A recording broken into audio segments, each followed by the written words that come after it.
violent crisis unfolding in the depths of the ocean. This summer, the Mediterranean Sea was hit by its worst marine heatwave in decades, leaving behind a trail of destruction. Will ecosystems recover? Divers and scientists tell the story of a sea in flames.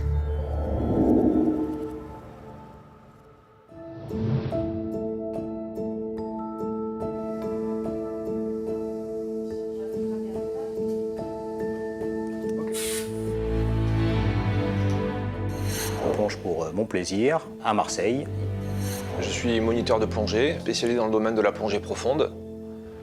Et cette année, on a assisté à un phénomène absolument inédit, à savoir qu'on a eu des épisodes de chaleur de l'eau particulièrement importants. On a atteint des pics de 28 degrés jusqu'à 28 mètres de profondeur. Une augmentation de la température de cet ordre-là, ça n'est plus de l'eau, c'est une coulée de lave. Alors moi, je suis venu plonger avec Nicolas au mois de juillet, début juillet. Et puis, je suis revenu plonger fin septembre. Et là, j'ai été vraiment étonné, estomaqué par les gorgones qui avaient flétri comme une prune devient un pruneau.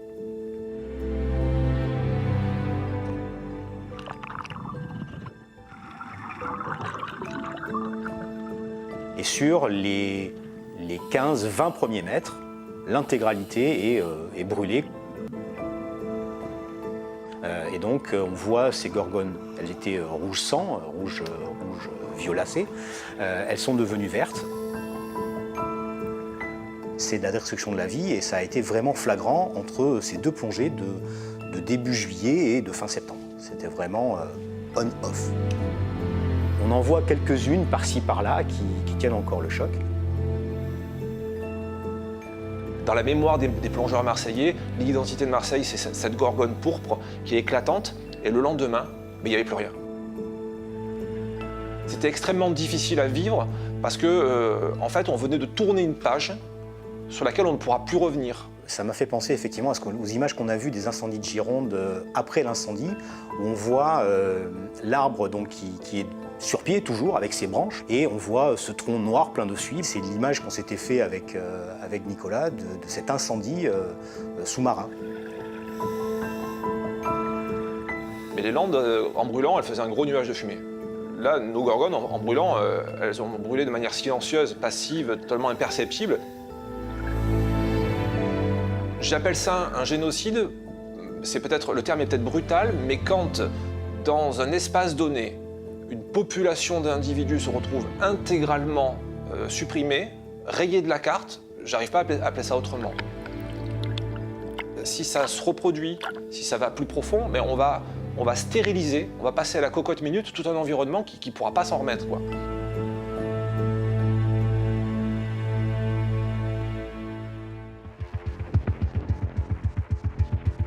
The summer of 2022 has been a summer of extremes in Europe. It will go down as the hottest ever recorded in the continent's history, wreaking havoc high up in the mountains all the way into the depths of the ocean. Unlike terrestrial heat waves, marine heat waves creep silently, and yet extreme water temperatures can be equally devastating. In the last 40 years, ocean heat waves have doubled in frequency. Here in southern France, water temperatures have surged by 6 degrees above normal. The Mediterranean Sea even hitting the 30 degrees Celsius mark off the coast of Corsica. And this over a period stretching from April to October, a total of 150 days, unlike anything scientists have ever seen. And that's what makes them so deadly, as terrestrial heat waves never last that long. Now, across the Mediterranean, researchers have issued the same warning. Climate change has begun to spin out of control. What used to be the exception is fast becoming the norm. Pour la Méditerranée, on avait de mémoire jamais vu de période aussi longue, avec des conditions aussi élevées. On n'est pas devin, Mais dès le mois de juin, on commençait à se dire « Waouh, c'est absolument énorme. Que va-t-il se passer ?» On a connu pendant 3 mois, de manière quasi ininterrompue, des vagues de chaleur marine qui correspondent à des épisodes de réchauffement discrets, prolongés, de minimum 5 jours, au-dessus de seuils de température qui sont définis à partir de normales sur 30 années. On a été alerté dès le mois de mai et donc j'ai mis en place un système de surveillance de ces canicules marines. Et jour après jour, mois après mois, on a vu se constituer cette réserve de chaleur absolument énorme en surface. On a observé des températures extrêmes dépassant les 28 degrés, frôlant les 32 degrés localement en mer Tyrrhénienne. Normalement, on est plus autour de 25, 26 degrés. Et encore une fois, ça varie en fonction de la période et du lieu. Il y a eu la conjonction d'un fort ensoleillement, de conditions de vent faibles qui ont favorisé un échauffement très important des températures de surface. Et la Méditerranée est particulièrement sensible à ces vagues de chaleur marine du fait de l'absence de marée. Tout ça, ça a contribué à pousser cette masse d'eau à des températures jamais atteintes. On a eu des périodes avec cette inversion du dipôle, c'est-à-dire qu'il y a un gradient de température de la Méditerranée occidentale vers la Méditerranée orientale, qui est traditionnellement plus chaude. Et au moment du pic de chaleur de fin juillet, début août, on a eu des températures qui étaient supérieures en Méditerranée occidentale, comparativement au bassin levantin. C'est pas la première, hein. On a déjà eu l'été 2003 qui avait été exceptionnel et qui, dans les annales, était resté comme la vague de chaleur marine la plus élevée jusqu'à présent. Et 2022 est venu dépasser ces records. Et cet été a été encore une fois un cocktail. On a eu des durées exceptionnellement longues avec des températures exceptionnellement élevées.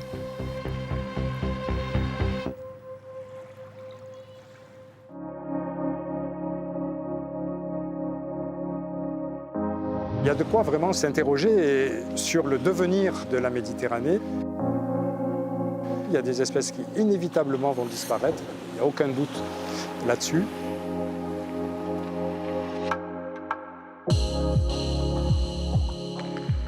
Ici, dans la rade de Villefranche-sur-Mer, depuis 1957, il y a des sorties hebdomadaires pour mesurer différents paramètres de l'eau de mer, notamment la température, la salinité, l'acidité de l'eau de mer. On envoie une sonde en fait, qui parcourt toute la colonne d'eau et qui nous donne la température de l'eau de mer jusqu'à une profondeur d'environ 50 mètres. J'ai participé à une étude qui a été publiée en juillet dernier concernant les canicules marines. Nous avons donc étudié la période 2015 à 2019 et nous avons montré que chaque zone de la Méditerranée a fait l'objet chaque année d'au moins une vague de chaleur marine et qu'à chacune de ces vagues de chaleur marine a été associé des épisodes de mortalité massive de plantes et d'animaux. Il y a une cinquantaine d'espèces qui sont affectées, les gorgones, les coraux, par exemple le corail rouge, une espèce endémique de la Méditerranée. Les poissons, en fait, du fait de leur mobilité, parviennent à, par exemple, aller un peu plus profond pour rester dans des eaux plus fraîches et ne pas être affectés par ces canicules marines. Les gorgones sont fixées sur des rochers, les coraux également, et donc il n'y a pas cette possibilité d'échappement. C'est très difficile pour des espèces de s'adapter parce que l'adaptation biologique est très lente, surtout sur les espèces que j'ai mentionnées, les coraux, les gorgones, qui ont un cycle de vie qui est lent, plusieurs décennies. Certains craignent que la Méditerranée devienne une mer morte. Ce n'est pas du tout d'actualité. On aura une Méditerranée qui sera très différente de celle qu'on a connue. La grande question, c'est est-ce que ces nouvelles conditions et ces nouvelles communautés marines vont rendre le même type de service à la société en termes de sécurité alimentaire, c'est-à-dire en termes de pêche, en termes de stockage de carbone. C'est là qu'est la très très grande incertitude. For now, nobody knows if the species affected by marine heat waves will recover or simply disappear. That's because ecosystems are facing an increasingly hostile environment. New invasive species are colonizing some areas where others can no longer thrive, radically reshaping life in the Mediterranean.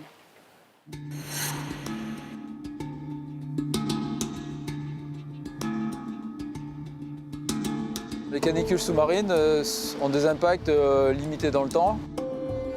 Le réchauffement à long terme est un problème bien plus inquiétant. Ça va modifier profondément le fonctionnement de la Méditerranée.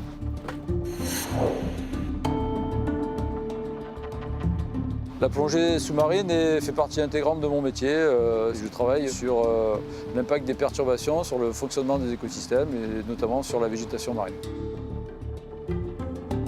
Donc, ce matin, on est allé observer une espèce introduite qui s'appelle Rugulopteryx ocamuré. C'est une espèce d'algue brune qui a été découverte il y a quelques années à Marseille et qui se développe de manière très importante. Quand vous mettez la tête sous l'eau, dans des sites envahis, c'est assez choquant. Donc vous allez voir les rochers qui sont totalement colonisés. Si vous mettez un coup de palme, vous pouvez soulever des nuages entiers de Rugulopteryx. On appelle ça une espèce transformer parce qu'en fait, elle va complètement changer l'habitat. Donc l'objectif, c'est de faire des prélèvements pour regarder en fait s'il y a un changement de végétation entre les zones envahies et les zones non envahies. Ensuite, on ramène tout ça au labo. Il y a un gros travail de tri et d'identification. Donc c'est un gros travail de phycologie, donc la science des algues. Rugulopteryx fait partie des 1100 espèces introduites en Méditerranée. Alors il y a certaines espèces qui sont favorisées par le réchauffement de la Méditerranée, donc qui vont migrer du sud vers le nord. Notamment il y a un poisson, donc le poisson lapin qui est extrêmement vorace, qui lui a déstructuré vraiment les habitats de la Méditerranée. On l'a observé il y a quelques années à Villefranche, on l'a observé également à Marseille. Et donc c'est très inquiétant parce qu'on sait très bien les impacts qu'il y a eu en Méditerranée orientale qu'on va retrouver ici dans quelques années. C'est le problème mondial du réchauffement de la planète. Malheureusement, à part plus utiliser de pétrole, il n'y a pas d'autre solution. La seule chose qu'on peut faire, c'est préserver encore des habitats qui ne sont pas impactés, mais c'est un effort planétaire qui doit être fait. Nous, sinon, on ne pourra rien faire.